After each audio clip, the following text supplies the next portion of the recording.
American pilot of the Gaza Humanitarian Foundation to supply aid to the starving population in the Gaza Strip began today with images like this coming from the Gaza Strip.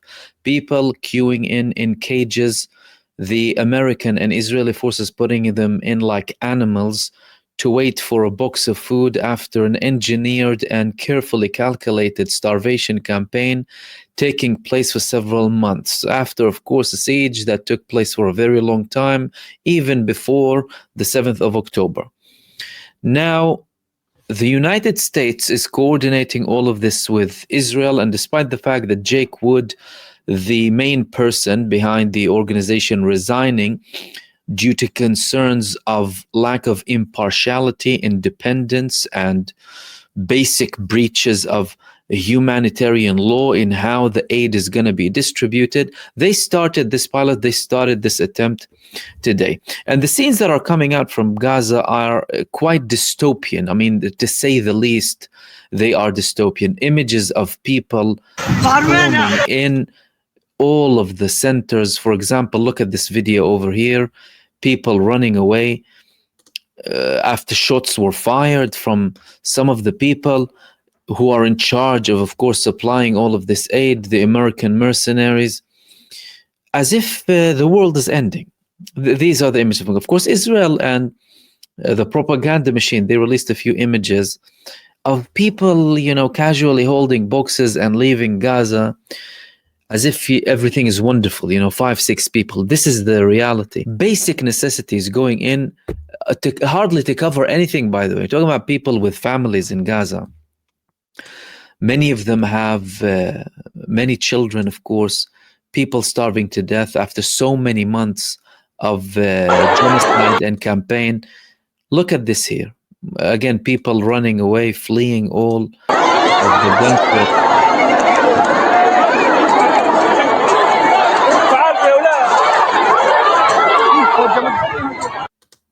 Men, women, children, people trying to feed their families.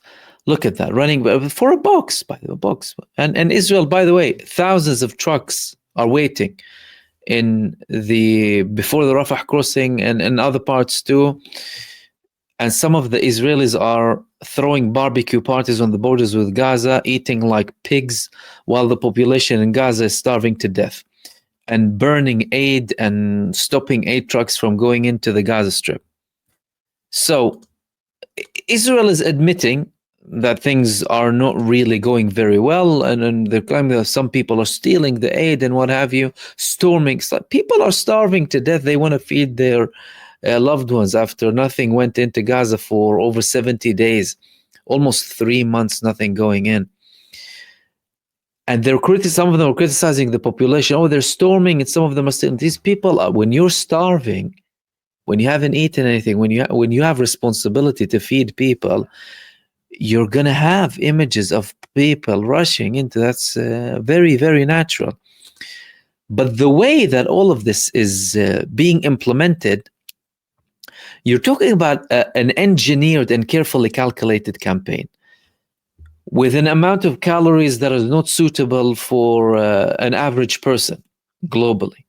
Steve Witkoff himself said every meal that they're going to get a day after they continue with this program, 1,750. When an average person needs at least 2,100 calories, let alone a population going through starvation for several months, by the way. You need to replenish them. You need to make sure they're getting everything that they need. You need to make sure that not only food, but medicine is going in, the nutrition is right. Yet, they're starting this campaign. What are the responses that are coming from Israel and the United States about this? Well, the United States, they're admitting that some of their mercenaries, some of their so-called aid, this Gaza humanitarian aid group, they fled the position. They dismantled the position that they had to get the aid in because there were so many people, number one. Secondly, they were storming these cages. They broke the siege and went to the aid directly. According to the American reports, the United States forces the Gaza Humanitarian Foundation forces, they left the position so that there wouldn't be any civilian casualties. Official reports that are coming from Gaza, they said that approximately 40 people were wounded today. Then there were other unofficial reports saying that 3 people were killed. But they're starting this campaign and it's going in contrary to what Israel is saying. And Israel is claiming that they spoke with the United Nations organizations and the World Food Program to come and get the aid. According to some reports in Israel and one of the coordinators of the genocide army, they told some of these organizations, we have 500 trucks on the Israeli crossings and come and get them. However, they did not respond, according to Israel. When Israel officially wanted to take down the UNRWA and every organization that provides aid, because they were killing them directly. Israel bombs aid groups, people providing shelter and food and any sort of charitable work. They constantly bomb them deliberately. They bomb bakeries. They bomb people going to get some bread. The evidence is enormous online. So many videos of them targeting people, blood mixed with flour and blood mixed with bread coming from Gaza 24/7. And now in Israel, they're admitting that this aid is again being stolen by Hamas, as if, it's all engineered and all a show so that they can justify their starvation campaign, justify the fact that there might be another 2 or 3 months of nothing going in. Saying that, the fact that there is some sort of movement, politicized, not politicized, mercenaries, not mercenaries, something is going into the population is better than nothing going into the Gaza Strip. However, it's nowhere near adequate, and nothing is happening to a level sufficient enough to stop these genocidal criminals from continuing their attacks against the civilian population in Gaza and starving them to death as a punishment. There is indeed pressure. There are certain moves. We're seeing some of this aid going in. However, it's nowhere near enough. Now, moving on to the second thing that I wanted to talk to you about in this video. The families of the prisoners of war are meeting with Steve Witkoff more than they're meeting with other Israeli representatives who are supposed to be negotiating the ceasefire agreement, finishing, in effect, the war in the long run, beginning the first phase ceasefire, releasing the Israeli prisoners of war, and then getting to a deal. However, these people are not meeting Benjamin Netanyahu. They've been asking to meet with Benjamin Netanyahu. They want to meet their prime minister, the man who's making all of these decisions, but the man is refusing to meet them. Multiple reports in Israel, at least 3 families of hostages have approached the prime minister with a request to meet him tomorrow on the 600th day of the war and the capture of their loved ones. The families responded that due to scheduling reasons, this will not be possible at the moment. So the response came, and Netanyahu said, unfortunately, I'm too busy. My schedule is very, very busy at the moment, and I am unable to meet any of you. Again, showing carelessness from Netanyahu towards the families of the prisoners of war. The man doesn't care about anything whatsoever apart from himself. He wants to continue this genocide in Gaza, and he doesn't care about any of the lives. Then we move on to Bezalel Smotrich, the finance minister. He made a speech after this Jerusalem Day, or the day of abhorrent racism and littering and attacking Palestinians in Israel.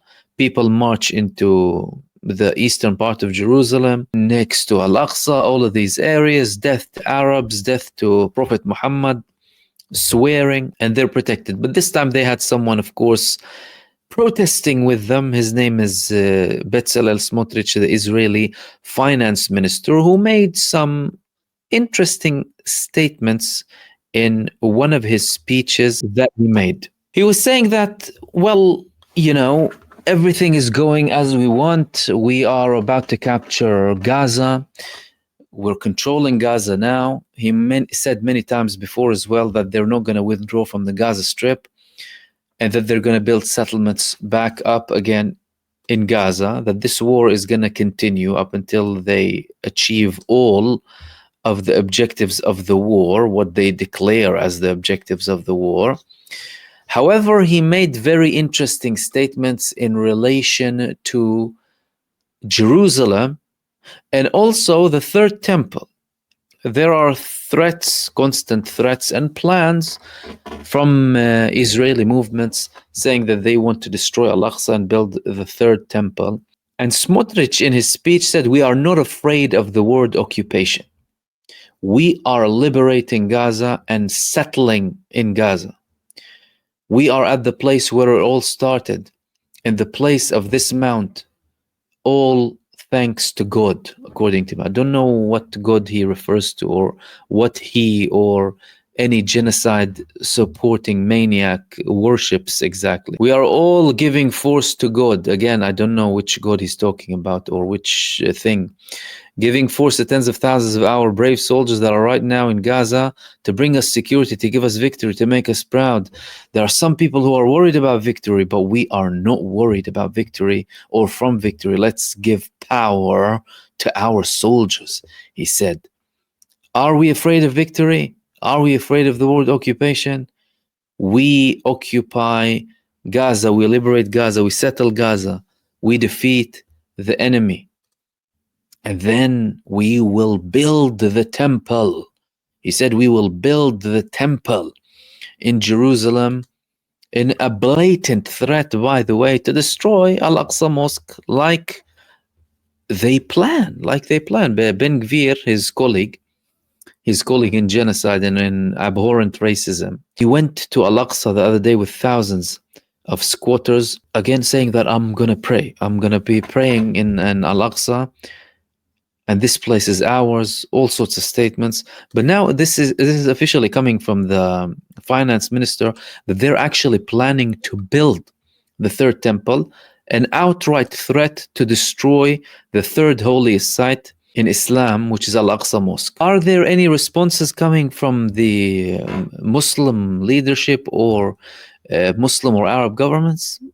Heartless, if they haven't heard anything. These things, this is it, they're not happening. I mean, a genocide has been happening for all of this time without any adequate response, let alone the Israeli finance minister saying he wants to build a temple. Worst thing you'll hear maybe Jordan later on saying, we condemn, and these things, they're not really helpful. We should have a two-state solution and we should have this and that. Again, it's not really changing anything on the ground, and these people are continuing to go ahead. Then we reach the situation on the ground. The past couple of days, the Palestinian resistance has been publishing more details about operations happening inside of the Gaza Strip. One of the most important ones took place in Beit Lahia, and the reason why the one in Beit Lahia was very important was the fact that it's exactly at the border with Israel, in one of the most northern parts of Israel, and they had a very big ambush against the genocide forces. Now there are more attacks, this time coming from Sarai al-Quds, the armed wing of the PIJ. They blew up a whole house full of IDF terrorists in Shuja'iyya. A building full of IDF terrorists. This is happening for the fifth time approximately in a course of 3 weeks. These ambushes that are happening all across of the Gaza Strip from the Palestinian resistance, despite the fact that Israel is pushing a campaign with all of its force, almost all of the Israeli forces, ground forces, are in Gaza. Everyone they can. Giv'ati, Nahal, Golani, Kfir, all of their divisions and brigades that are available, they've sent them to Gaza. Paratroopers, no paratroopers, everything in Gaza. And they're getting all of that. And they're selling the people the lie that they are about to, that's it, occupy and control all of the Gaza Strip. And when they speak about certain buffer zones, for example, this Murag line that they created in Rafah, as if there's no one there. However, the images that came and the footage that came from Gaza about aid and people going in to take the aid, it proved that there is a large population. As a matter of fact, the American side said that due to the large number of people coming in and taking the aid, we had to go back and dismantle the place and let the people take the remaining bits of the aid. Again, totally in a non-humanitarian way. So there was no shortlisting. There was no aid being provided based on the families or the size of your family. None of that. Just people coming in, getting books. And of course, some people would be starving, will try and get anything and go back and flee after all of that.